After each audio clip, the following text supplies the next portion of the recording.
What are light whips? Well, light whips are a modified lightsaber. Now, how do they function? What do they look like? And why does it even matter? Well, it matters because Star Wars light whips seem to be featured in the upcoming show, The Acolyte. So it's important to understand what they are. So how do they work? Well, here's a description of light whips from Wikipedia. Light whips were a heavily modified lightsaber variant. Unlike lightsabers, light whips' internal workings permitted the containment field of their plasma blades to be flexible, allowing dozens of small emitters to create thin and flexible blades which could reach several meters in length.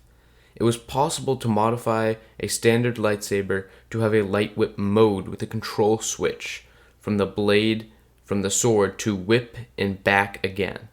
Due to their thinness, light whip blades were weaker than that of a typical lightsaber, with more limited cutting capacities. However, whips could be used to capture or entangle opponents. Now that's a whole lot of information to digest, but I'll try to make it simple.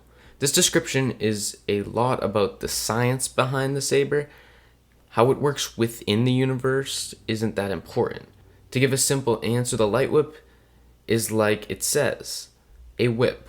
Think Indiana Jones, except that this is a lightsaber whip, so this whip should be able to cut through people and objects. Even though it did say it was weaker than your average lightsaber, it should still be able to cut through some things.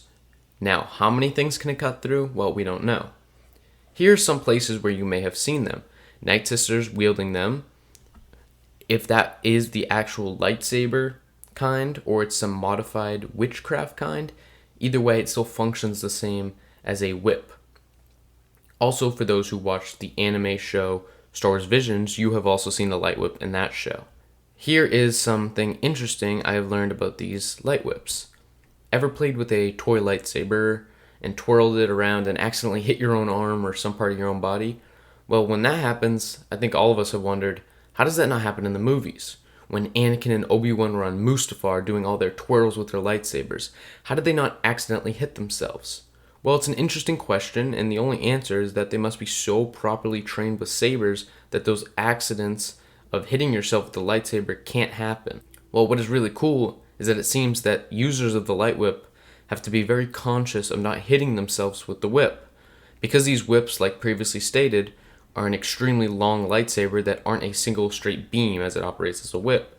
So the user has to be very careful not to accidentally hit themselves. I think this creates an interesting dynamic as the user will have to be careful to not literally cut themselves in half. Now, if this light whip is, as it's being reported, to be featured in the Acolyte, then will a user in the show accidentally hit themselves with it on accident? I mean, I doubt it. I doubt that in the show the director will have someone accidentally cut themselves with it just to show the audience that it's possible. But if that were to happen, I think that'd be really cool. Many people don't know about these light whips, and this serves as another variation of a lightsaber. Disney is clearly putting a conscious effort into making these lightsabers look different and changing them by warping them and putting on new hilts and even making them act differently. It seems like Disney really wants to try new ideas with the lightsaber.